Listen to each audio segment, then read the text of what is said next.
Buat gereja, kata misi, kata penginjilan itu tidak asing lagi. Betul saudara?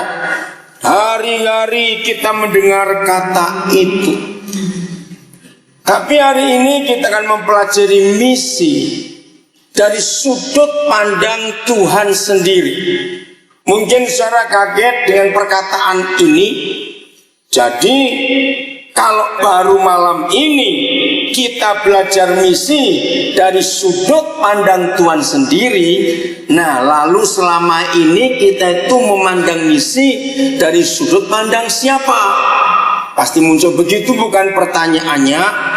Nah saudara, selama kita bicara misi tidak dari sudut pandang Tuhan kita yang adalah misi itu sendiri atau utusan itu sendiri, berarti siapapun yang berbicara tentang misi, entah dia doktor misiologi, entah dia pendeta misi atau orang misi, tetapi selama kita berbicara misi tidak dari sudut pandang Tuhan, maka misi yang kita bicarakan adalah misi gereja yang bukan misi surga. Maaf, saya tidak ingin buat saudara bingung, tapi ini fakta. Selama kita bicara misi dari sudut pandang gereja, maka semua yang dengar misi itu akan bingung. Kenapa? Karena pandangan misi tentang gereja adalah pandangan untuk memenuhi gedung gereja di mana orang misi gereja itu berada. Maaf, misi yang sesungguhnya itu bukan memenuhi gedung gereja, tetapi misi yang dari sudut pandang Tuhan adalah mengosongkan neraka dan memenuhi surga. Katakan amin. Selama kita bicara misi dalam konsep dan konteks gereja, maka yang muncul adalah perang doktrin. Sebab masing-masing gereja akan mempertahankan doktrinnya sendiri. Nah, itu yang membuat manusia yang menjadi pandangan, sasaran, objek terutama dari misi itu sendiri jadi bingung. Maaf, saya mau buktikan ini. Kalau kita bermisi, lalu orang-orang yang kita approach, yang kita dekati, yang kita mau jangkau, setelah kita terangkan panjang lebar bagaimana Tuhan mengasihi manusia, ketika mereka tinggal satu langkah lagi mengambil keputusan untuk mau mengaku Yesus itu Tuhan dan mengaku dosa dan menerimanya sebagai juru selamat, tinggal satu langkah lagi tiba-tiba muncul pertanyaan ini. Jadi saya harus ke gereja mana? Katolik, GKI, Baptis, Pentakosta, GBI, Advent. Kalau satu langkah lagi orang yang kita dekati, yang kita bagikan tentang Injil Yesus Kristus Tuhan itu sampai pada suatu kebingungan, aku harus ke gereja mana? Berarti misi itu gagal total. Saudara, inilah misi dari sudut pandang gereja. Akhirnya masing-masing denominasi gereja saling berebut orang-orang itu. Maaf, dalam sejarah Republik Indonesia yang 67 tahun ini, maka ini untuk kali pertama pemilu kada memilih seorang pemimpin daerah, bukan presiden, Pilkada DKI ini luar biasa. Betul tidak yang saya maksud? Akhirnya apa yang terjadi? Pemilu kada DKI. Jadi apa sih ya? Yang KTP DKI nggak ikut milih berdosa. Ingat itu. 19 hari lagi, jangan lupa itu. Nah, ini pemilu kada pertama di Indonesia sejak Indonesia merdeka, sejak pemilu pertama tahun 55, bukan partai yang dilihat oleh pemilih, tapi pribadi. Mengerti maksudnya? Ini penting.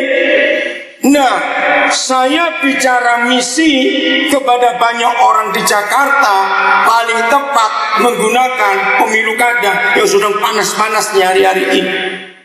Ini pertama kali rakyat tidak memilih pemimpin karena partai apa, tapi karena pribadi. Demikianlah seharusnya kalau gereja bermisi, jangan menunjukkan gereja di mana kita berada, tapi tunjukkan siapa Yesus itu sendiri. Katakan amin. Selama misi hanya mengedepankan partai, saya pakai istilah pemilu kada, maka orang yang kita mau jangkau jadi pusing partai yang mana aku pilih. Sudut pandang Tuhan tentang misi adalah semuanya harus dibawa ke pribadi yang satu, yang namanya Yesus Kristus Tuhan. Amin kan? Tidak dibawa ke gereja mana. Nah, karena misi dipandang dari sudut gereja, menyebabkan sebagian besar orang Kristen takut bermisi. Kenapa? Karena konsep gerejanya terlalu kuat. Mereka yang kita jangkau kan orang di luar gereja. Nah, karena penekanan misi gereja mengajak orang itu ke gereja kita. Nah, kita juga segan dan kita juga sungkan. Karena kita tahu mereka sudah punya kepercayaan yang lain. Tadi saya tanya pada Bapak Pendeta, saya tertarik dengan tema tahun ini. Giat memberitakan Injil, tujuannya untuk membangun rumah Tuhan. Saya tanya tadi, siapa yang memilih kalimat hebat ini? Lalu Bapak Gembala menunjuk ada tim misi yang membicarakan. Tolong para majelis beritahukan saya, kenalkan kepada saya tim itu siapa, dan saya mau tanya pada seorang yang mencetuskan kalimat ini. Saya sangat tertarik, dan inilah kebenaran misi itu. Saya akan ambil dua kata terakhir, rumah Tuhan. Kalau misi dari sudut pandang Tuhan kita pakai, maka inilah kebenarannya. Rumah Tuhan kita bangun di bumi ini. Wah, ini kalau lihat wajahnya kok wajah bingung. Apa itu rumah Tuhan dibangun di bumi ini? Oke, saya terangkan kepada saudara.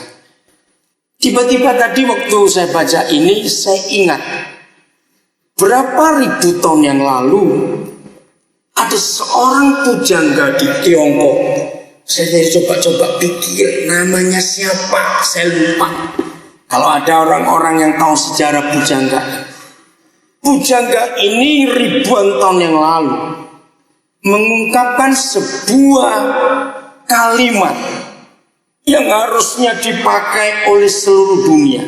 Dia menulis begini, Sehai Ija, di antara 4 lautan di dunia ini, kita itu satu keluarga. Se itu 4, Hai itu samudera, iya satu keluarga. Tiba-tiba saya ingat kata-kata pujangga itu. Saudara, kalau bermisi menggunakan kata rumah, maka orang tidak akan menolaknya.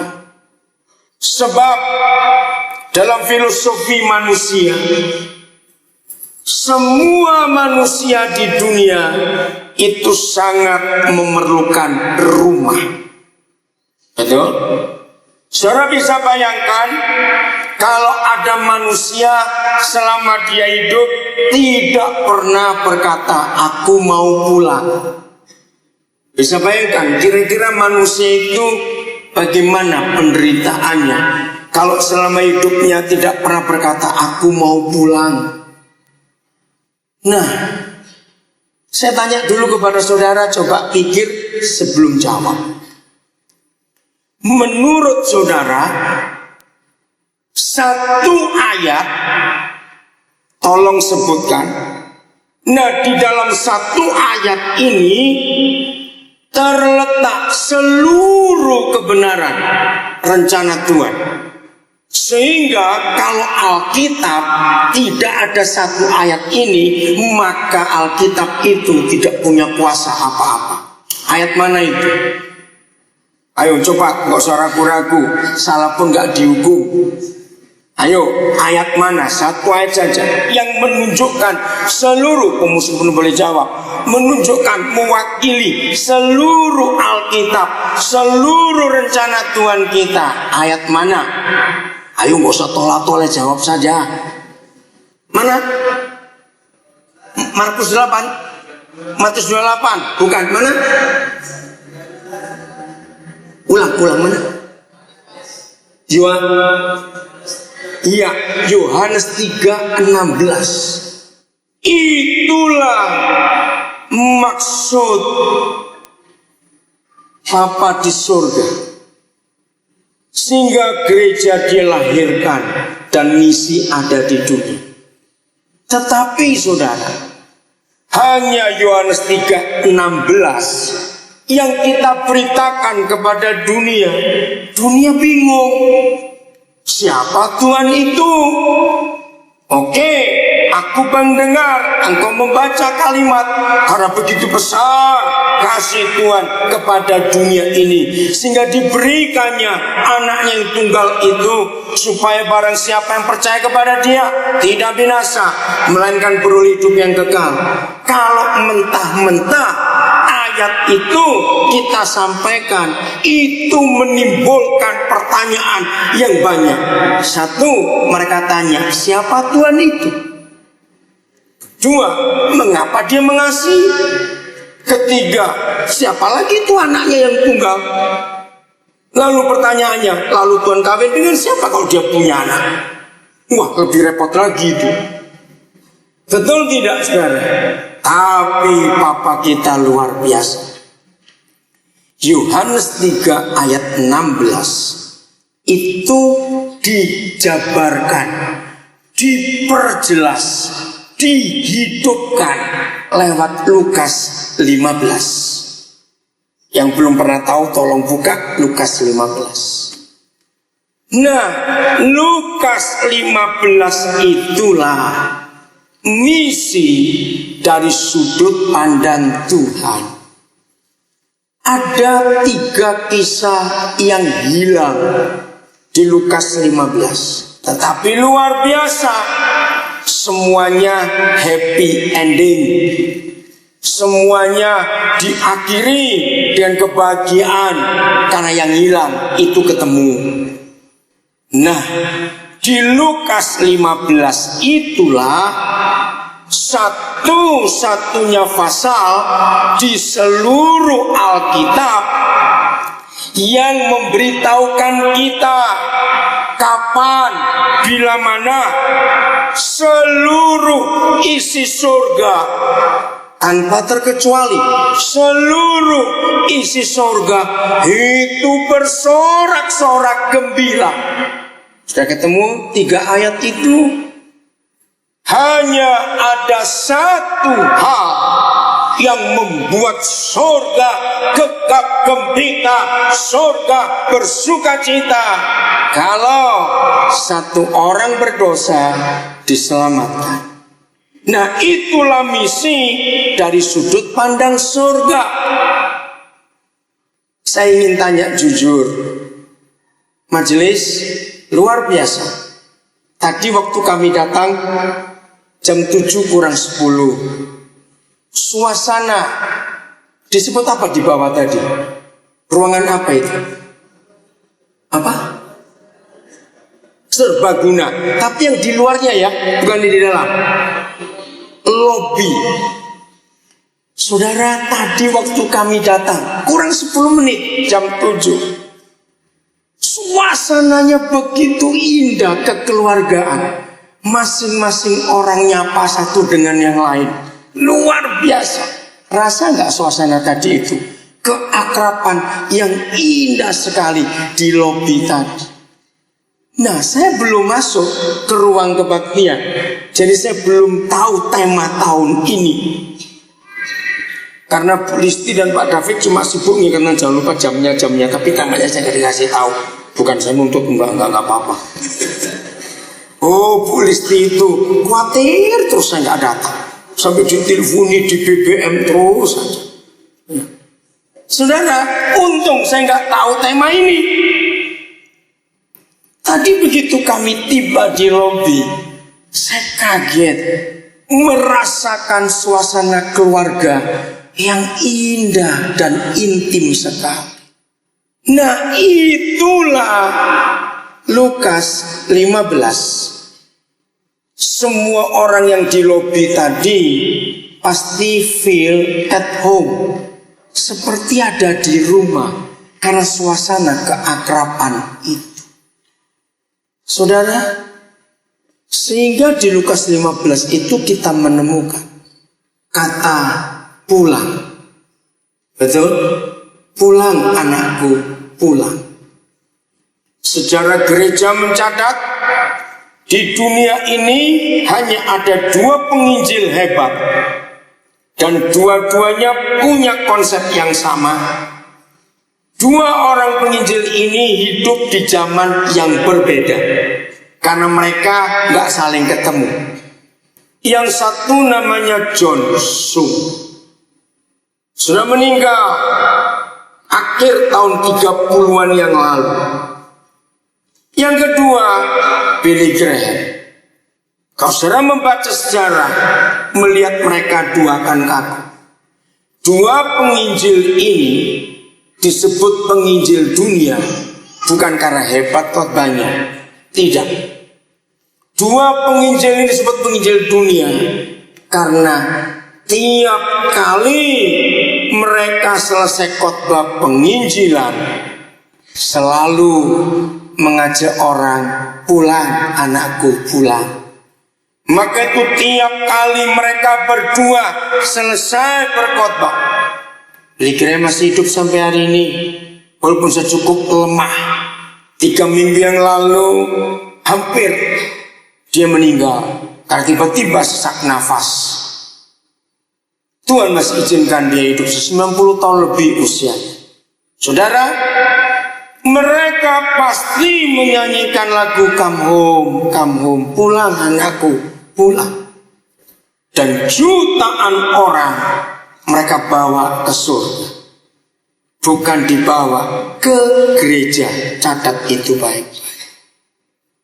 Jadi kalau saudara memberitakan Injil, bukalah hati untuk memberi orang itu tempat, sehingga dia bisa berkata pulang. Sedikit saya ngomong soal pulang, saudara. Saya sangat kuat mempercayai firman Tuhan ketika Tuhan Yesus berkata, belajarlah kepada anak-anak. Masih ingat firman itu? Mengapa Tuhan Yesus berkata, belajarlah kepada anak-anak? Hampir 80% pewahyuan yang saya terima kalau saya belajar Alkitab itu justru waktu saya kumpul anak-anak. Maka itu sampai hari ini saya suka main dengan anak-anak, saya suka kumpul dengan anak-anak. Bahkan ini kemuliaan bagi Tuhan, supaya yang belum tahu jadi tahu.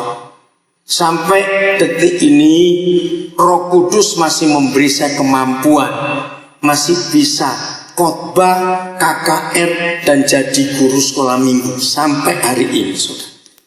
Itu satu anugerah Tuhan.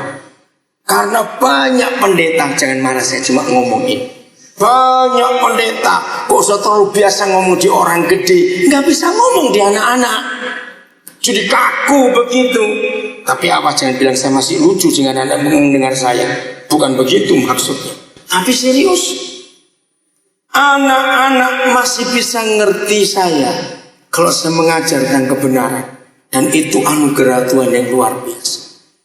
Sampai hari ini banyak pewahyuan yang saya terima kalau saya kumpul anak-anak. Maka itu jangan tersinggung saya ngomong dulu ya. Saya punya konsep penilaian. Seorang hamba Tuhan harus bisa disayangi anak-anak. Kalau sampai ada hamba Tuhan gede, terus anak-anak gak berani dekat, ya syukur sendirilah, apa saja sudah. Tuhan Yesus enggak ditakuti anak-anak. Betul? Lihat di Alkitab, saya diberitahu tadi, yang hadir hari ini ada sekian banyak guru-guru sekolah dari St. John's, dan ada sekian banyak guru-guru sekolah minggu. Salah satu hal terpenting penilaian seorang yang disebut guru adalah anak-anak tidak akan ketakutan ketemu guru itu.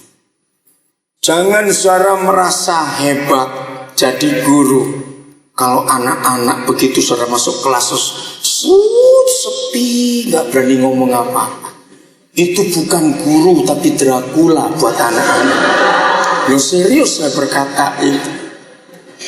Guru yang benar mewakili Tuhan Yesus di dunia ini adalah kalau dia nggak masuk, anak-anak sedih, suasana kelas jadi kelabu.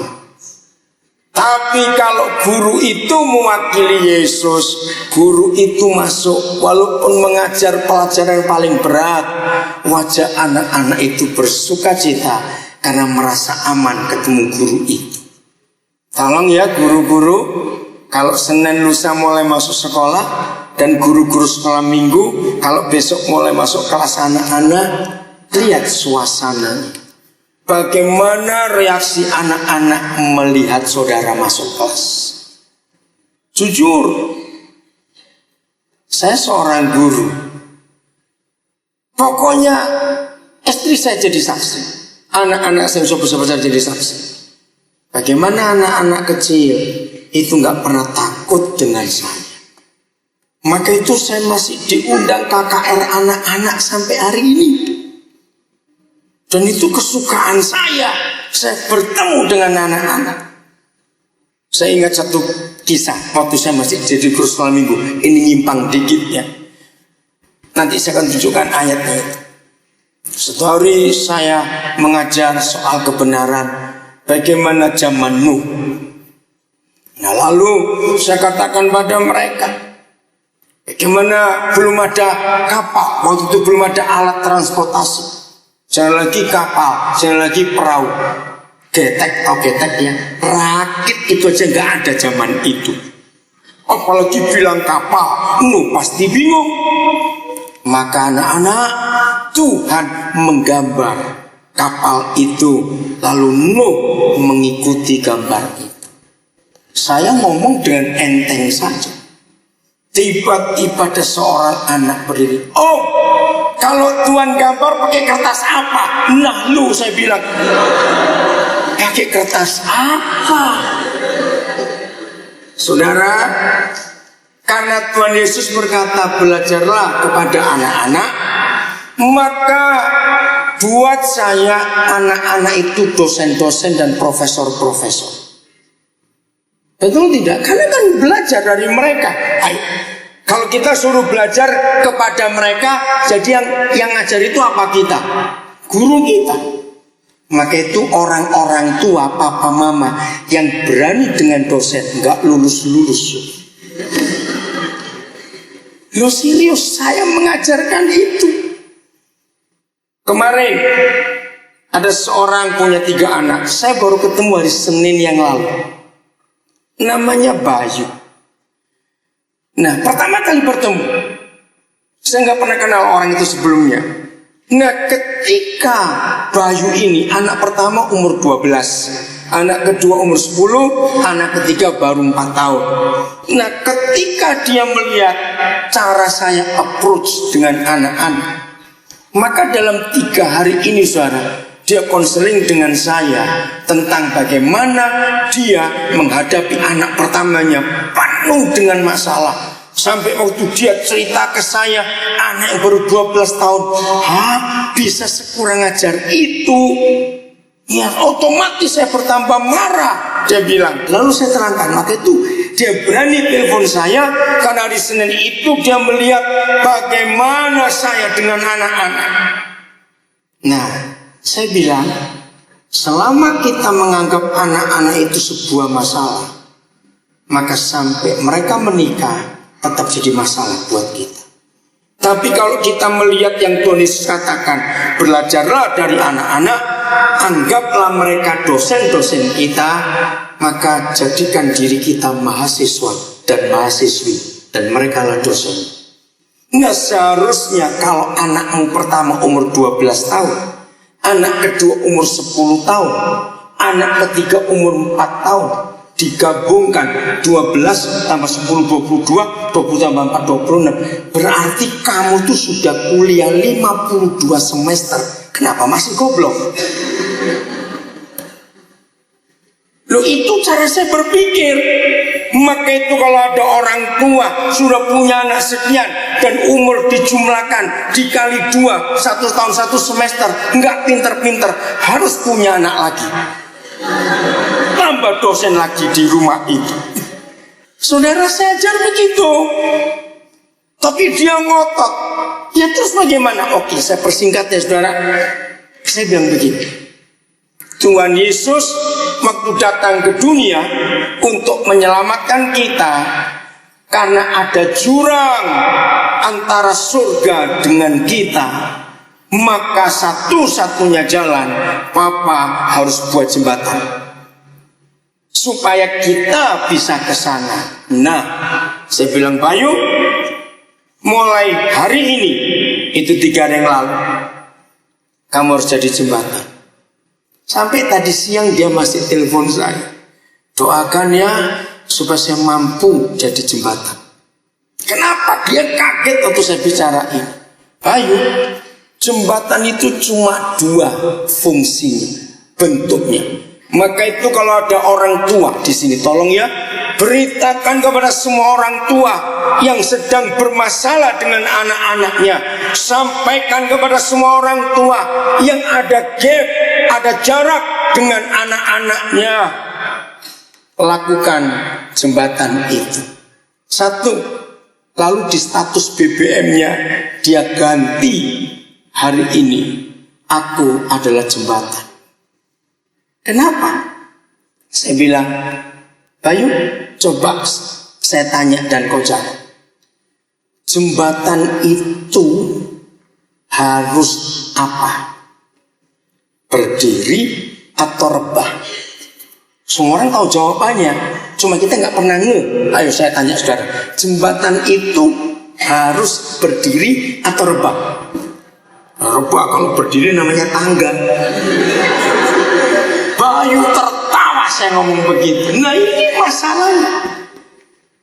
Orang tua harus mau merendahkan diri di hadapan anak-anak, seperti Tuhan Yesus merebahkan dirinya untuk kita di hadapan Bapa. Yang kedua, Bayu, saya bilang, jembatan itu dilalui atau dilompati. Ini penting. Yang jawab, kalau dilompati lah ngapain pasang jembatan? Nah, ini hal terberat untuk orang tua. Dilewati itu diinjak. Banyak orang tua sudah berhasil di yang pertama mau rebah. Begitu anak lewat dia tersinggung, langsung berdiri jembatan itu. Anak masuk jurang. Sederhana bukan? Itulah Injil, saudara, katakan amin. Menginjil jangan berdiri, rebahkan diri supaya orang itu lewat ke tempat Yesus. Itulah hati yang Tuhan cari. Maka itu guru-guru jangan sombong. Sekalipun jelas semua guru ilmunya pasti lebih tinggi dari murid-muridnya dong. Nggak lucu kok di bawah muridnya. Lah ngapain ngajar? Tapi jangan engkau para guru merasa sombong karena engkau sekolah. Rendahkan hati di hadapan anak. Pokoknya gini dah supaya lebih cepat. Para guru,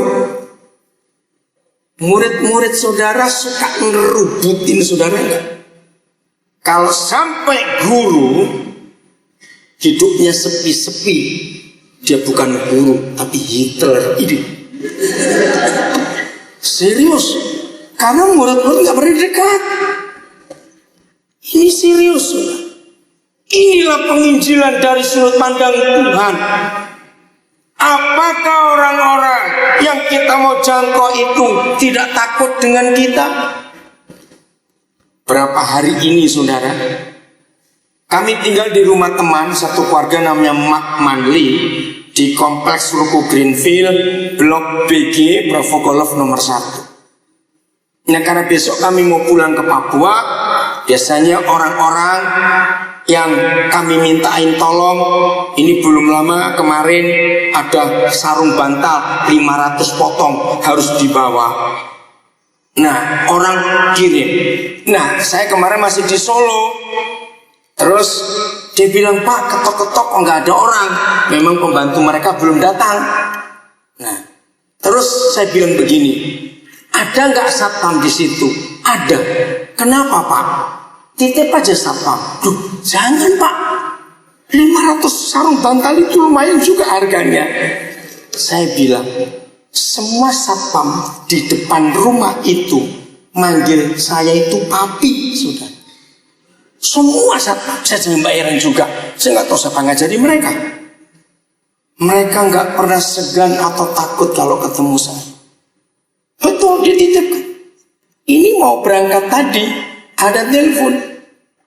8 HP harus kami bawa besok, pesanan beberapa guru. Tapi di rumah tidak ada orang. Saya bilang ada satpam di depan. Bu, jangan, HP itu dibawa pergi bagaimana? Percayalah, itu anak saya. Hah, anak bapak jadi satpam. Saya kasih saja pokoknya. Tapi daripada berdebat saya nggak tahu. Terus tadi waktu saya sampai sini, begitu saya masih buka SMS, orangnya tertawa. Iya, dia manggil bapak itu papi. Iya, memang anak saya. Mau berangkat ada telepon lagi. Ada yang mau kasih makanan, rawon. Loh, tapi kamu sudah berangkat, titip satpam. Saya bilang begitu. Saudara, maaf ya, saya ceritain. Karena saya sedang mendekati mereka untuk mengenalkan kasih itu. Markus 2. Catat atau buka ya, Markus 2. Markus pasal 2. Mulai ayat yang pertama. Nah, inilah penginjilan atau misi dari sudut pandang Tuhan kita. Kemudian sesudah lewat beberapa hari, waktu Yesus datang lagi ke Kapernaum, tersiarlah kabar bahwa ia ada di rumah. Roh Kudus tolong kami supaya semua kami mempunyai cara logika anak-anak untuk belajar firman Tuhan ini. Dalam nama Tuhan Yesus kami minta, Roh Kudus ajari kami. Amin. Saudara, pertama saya mempelajari ayat ini, itu tahun 70-an yang lalu. Yang mengganggu saya adalah kalimat ini, bahwa ia ada di rumah. Siapa ia di situ? Loh, saya tanya, ini siapa ya di situ? Tuhan Yesus. Nah, tiba-tiba saya merasa terganggu bahwa ia ada di rumah. Nah, kalau saudara tidak pakai logika anak-anak, kalimat ini gak akan ada arti. Bahwa ia ada di rumah. Saya pikir terjemahan bahasa Indonesia salah. Lalu saya cari terjemahan yang lain, yang saya ngerti bahasanya. Sampai hari ini saya masih menggunakan bahasa Inggris otomatis. Lalu bahasa Jerman, bahasa Belanda saya pakai. Tapi yang lebih penting bahasa Jawa. Itu saya pakai betul. Saya punya Alkitab bahasa Jawa 2 versi. Bahasa Jawa itu hampir senilai dengan bahasa Mandarin. Lebih tajam dan lebih mantap artinya. Maka itu kalau saudara bisa bahasa Mandarin, jangan dilupakan. Baca Alkitab bahasa Mandarin. Artinya dalam sekali. Yang masih muda-muda, belajarlah bahasa Mandarin. Oke? Nah, dengarkan. Apa yang mengganjal bahwa ia ada di rumah? Saya sebutkan. Apa bedanya ia ada di sebuah rumah dan ia ada di rumah? Cepatan. Kalau ia ada di rumah itu apa? Kalau ia ada di sebuah rumah itu apa? Kalau dia ada di rumah itu rumahnya. Nah, itu yang ganggu hati saya. Walaupun tidak ada ayatnya, tapi saya tanya kepada saudara, pernahkah saudara memikir Yesus kontrak rumah, sewa rumah, apalagi beli rumah? Cepat jawab. Nah, tapi mengapa Markus menulis bahwa ia ada di rumah? Padahal kita tahu dia nggak pernah punya rumah, nyewa juga tidak, kontrak juga tidak, pinjam juga tidak. Inilah penginjilan dengan sudut pandang surga. Saya ulangi lagi. Inilah penginjilan dengan sudut pandang surga. Semua orang membutuhkan rumah, a home, not a house. Beda. Dalam bahasa Inggris kita ketemu perbedaan. Dalam bahasa Indonesia kita nggak bertemu perbedaan. A house, a home, terjemahnya ya sama, rumah. Tapi beda. A home itu suasana rumah. A house itu bangunan. A house bisa dibangun dengan uang. Mau berapa miliar, model apa, lalu materialnya, bahan-bahannya semuanya Itali, Jerman atau lokal. Tapi a home itu nggak bisa dibangun dengan uang. A home itu dibangun dengan hati. Katakan amin. Apa yang terjadi kalau Tuhan Yesus ada di rumah? Ayat 2. Jadi tolong para majelis, para pendeta, para guru, anak-anak Tuhan, jangan tersinggung kalau saya akan bongkar kesalahan kita selama ini. Apa yang terjadi kalau Tuhan Yesus ada di rumahnya? Ayat 2. Maka datanglah orang-orang berkerumun sehingga tidak ada lagi tempat, bahkan di muka pintu pun tidak. Sementara ia memberitakan firman kepada mereka. Nah, ini ayat yang saya pakai sampai hari ini. Awal-awal kami menikah 17 Agustus yang lalu, jadi baru berapa hari ini kami mensyukuri 20 tahun usia pernikahan kami, sudah. Kami menikah 17 Agustus 92. Sengaja saya pilih 17 karena saya cinta Indonesia, supaya dirayakan orang se-Indonesia. Oke? Tarawih kok kenapa saudara? Oke, nanti saya tanya ya, kamu harus jawab.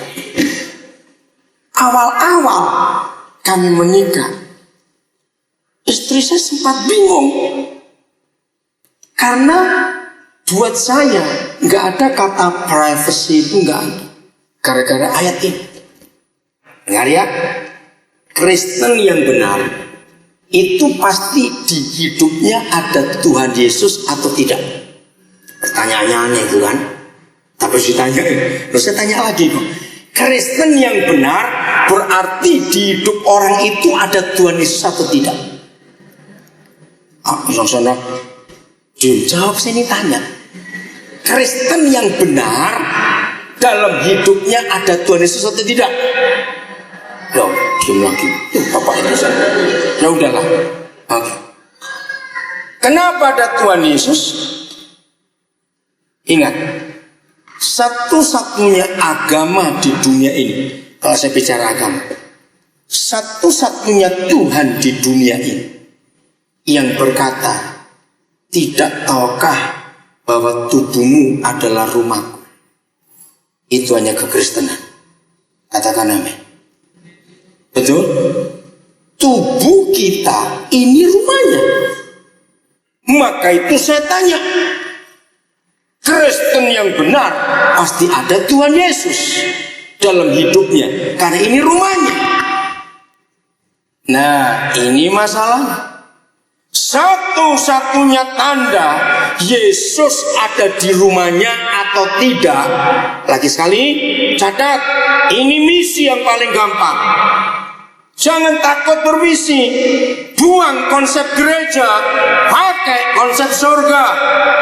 Misi yang benar adalah karena Tuhan Yesus ada di rumahnya. Dan kalau dia ada di rumahnya, maka rumahnya nggak pernah sepi. Amin kan, cepat. Nah, setelah amin saya tanya, hidupmu sepi atau tidak? Maka itu kalau ada orang kesepian, padahal dia Kristen, berarti nggak ada Tuhan Yesus dalam hidupnya. Saudara, banyak pendeta tersinggung. Nggak pusing, silakan.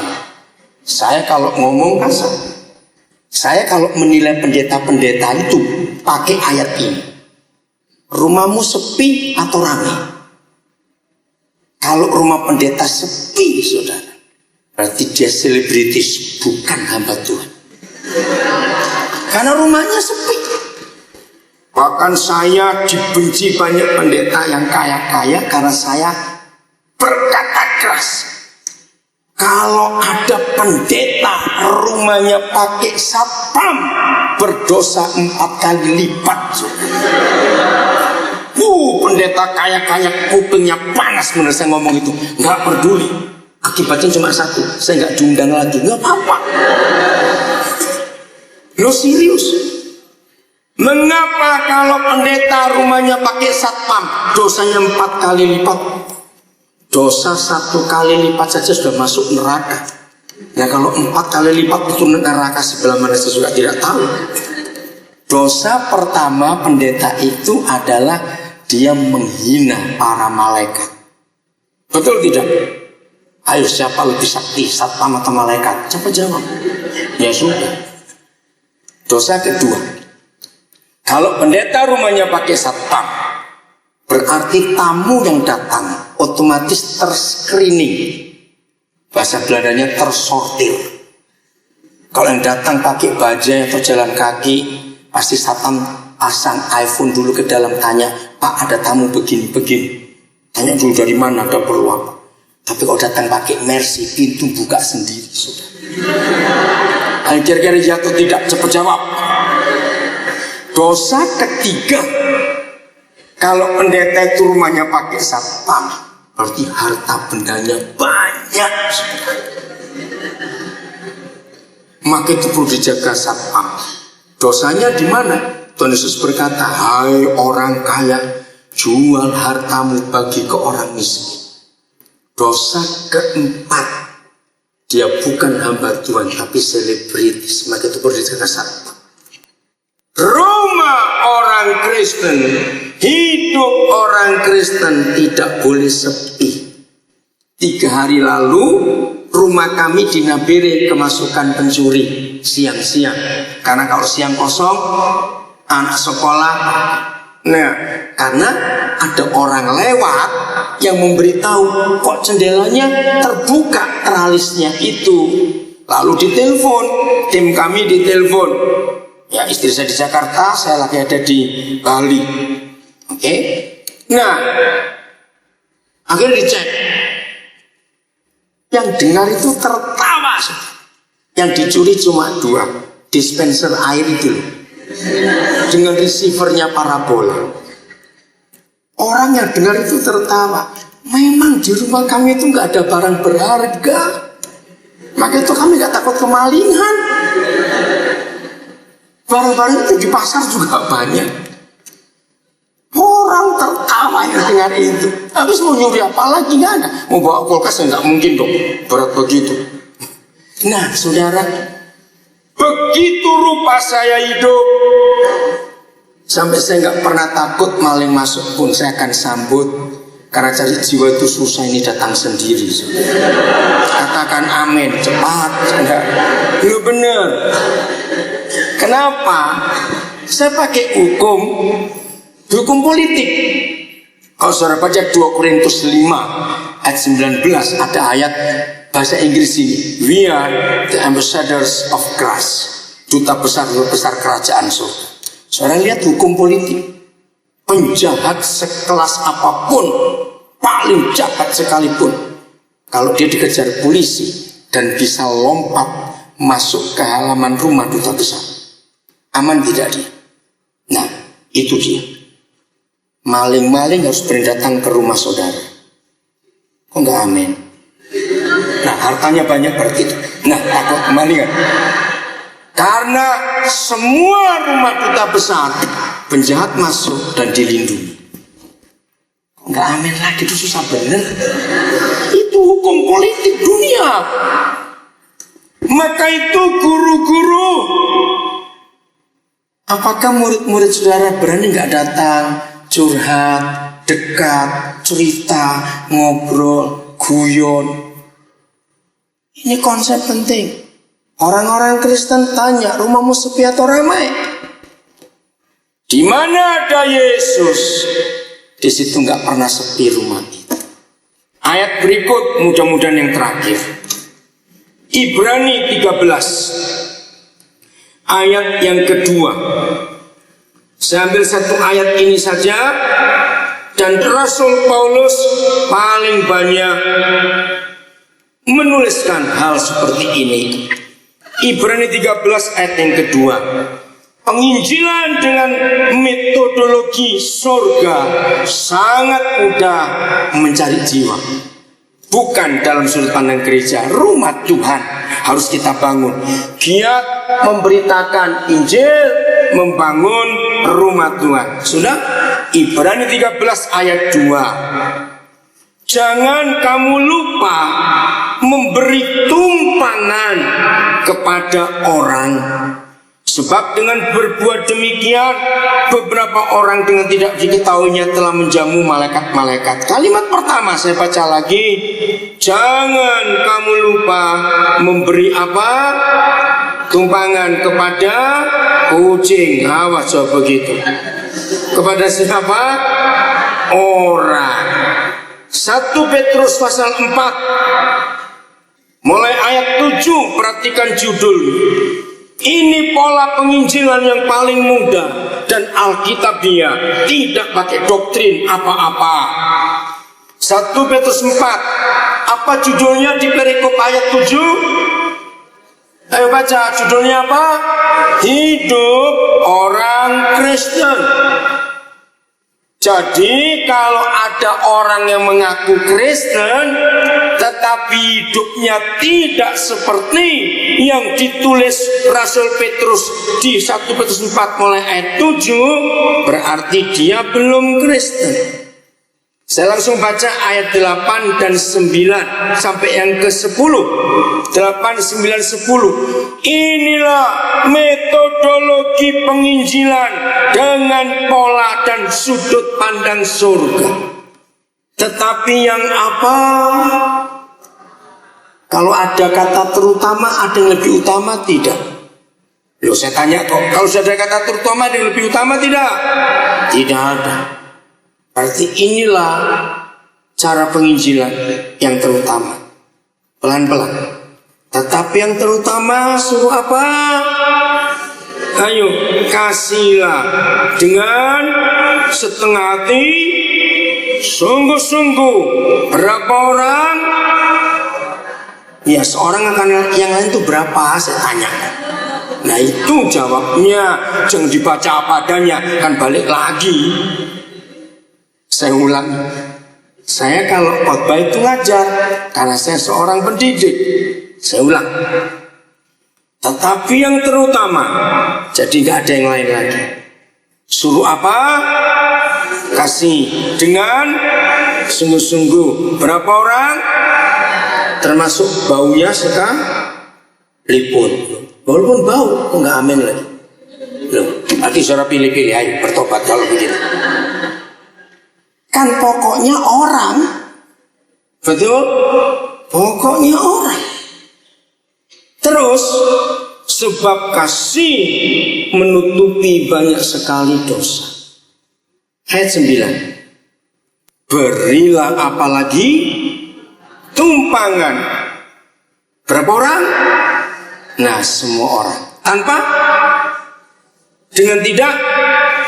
Oke, saya stop dulu. Jangan tutup. Ayat 10 saya akan akhiri. Tidak tahukah kamu bahwa tubuhmu adalah? Loh, masa lupa? Saya tanya. Tidak tahukah kamu bahwa tubuhmu adalah rumah Tuhan? Oke. Saudara, ternyata saya menemukan kebenaran ini. Memberi tumpangan pada orang itu bisa di dua macam rumah. Satu, a house. Nah, tergantung. Kalau rumah saudara tipe 21, jangan nampung orang 30. Berdiri semua itu tidur. Nah, kalau rumah saudara luas tanahnya saja 1.000 sekian ratus meter persegi, lalu rumah saudara ukurannya 20 kali 30, tingkat lagi. Jangan cuma dihuni 4 orang saja. 2 orang saudara dengan istri atau suami, 2 pembantu. Awas. Lalu semua kamar ditinggali kacau. Saudara berdosa. Lalu rumah yang kedua adalah rumah hati. Nah, ini dia. Saya tanya begini kepada saudara. Menampung orang di rumah hati dengan di rumah fisik, mana yang kapasitasnya tak terbatas dan mana yang terbatas? Rumah hati tidak terbatas.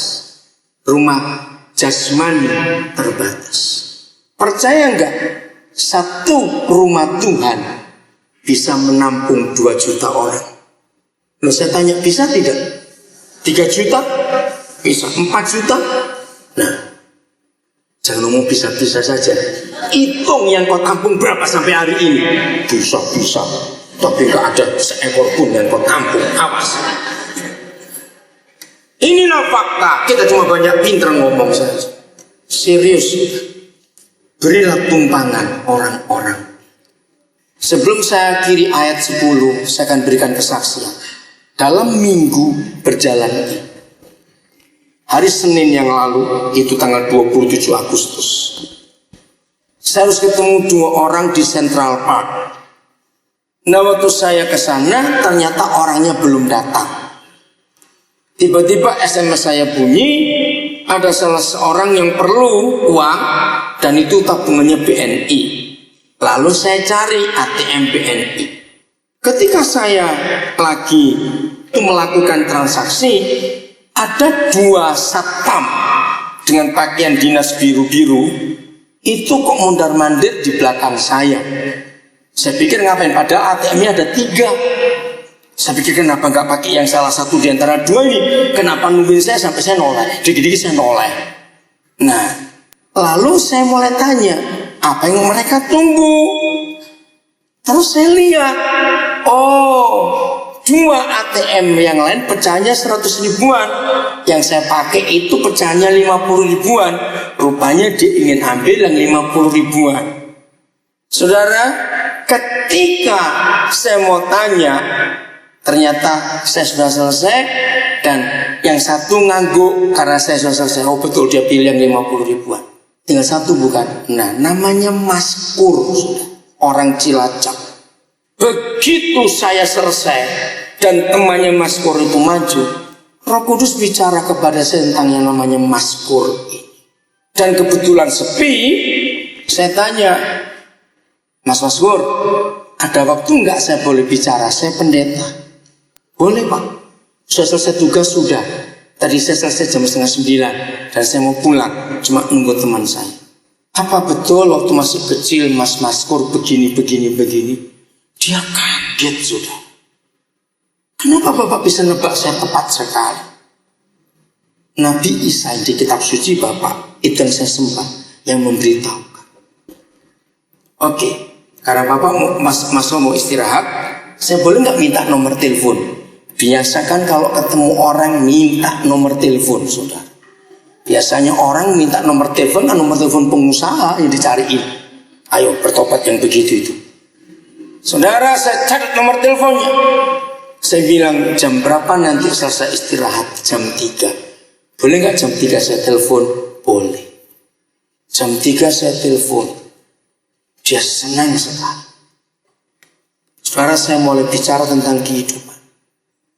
Semua orang yang saya ajak bicara setelah saya pakai ayat-ayat tadi itu, maka itu penting menginjil dengan membuka hati. Saya tidak pernah buat-buat, tapi itu hati saya. Saya kalau ketemu orang, saya buka hati saya.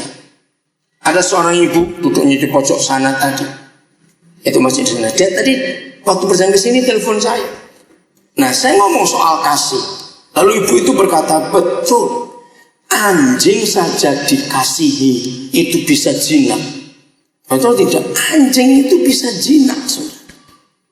Luar biasa. Apalagi orang. Kalau hati kita terbuka, lalu orang itu merasa diterima, dia akan berkata, aku bisa pulang sekarang. Aku pulang. Mas Pur ini akhirnya saya tanya begini, Mas Pur, akhirnya dia jadi anak saya. Dia betul-betul merasa, Pak, kenapa Bapak baru ketemu, saya baru ketemu sekali Bapak, tapi Bapak bisa begitu. Sampai saya itu merasa nggak takut lagi, bukan orang asing. Saya ngomong begini, masa selama hidup kamu akan jadi satpam? Ya enggak. Oke, apa cita-citamu? Jadi ngomong soal kehidupan, saudara. Ternyata dia itu ingin sekolah perlayanan supaya dia bisa kerja di kapal pesiar. Baik, Mas Pur pernah cari enggak? Enggak Pak, habis enggak punya duit. Oke, saya akan cari. Senin malam saya ketemu orang dari Singapura di acara 40 tahun itu. Saya kaget dia datang, namanya Thomas. Saya tahu dia seorang pelaut. Bilang, Thomas, kamu datang bersyukur. Terima kasih. Tapi satu, tolong carikan saya sekolah pelayanan yang cukup baik, ada di Cipete. Saudara, langsung malam itu juga saya SMS Mas Pur. Mas Pur, nak, Bapak sudah dapat sekolah pelayanan, tapi saya sudah terlambat sekarang. Tahun depan kamu siap enggak? Siap. Nah, saya tanya Mas lagi, Om, apa persiapannya? Saya ini kalau Tuhan gerakkan untuk nolong orang, saya serius betul. Suruh siap dia bahasa Inggrisnya dulu. Oke, saya langsung Selasa pagi telepon Mas Pur. Kamu harus siap bahasa Inggris sambil nunggu tahun depan. Selasa pagi saya ke Bali untuk pelayanan di LP Kerobokan.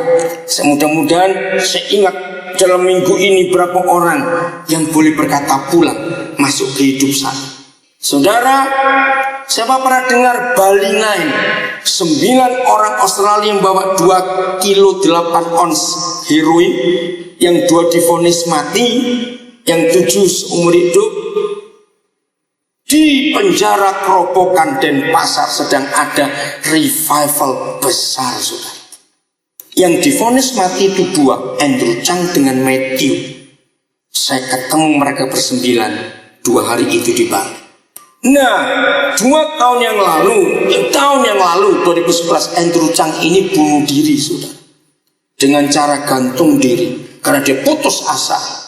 Ketika dia hampir mati, Yesus datang kepada dia. Dia nggak jadi bunuh diri. Sekarang dia jadi penginjil hebat di dalam penjara itu. Orang Islam, Hindu, Buddha jumpa Yesus lewat dia. Waktu saya ketemu dia sudah mulai bisa bahasa Indonesia.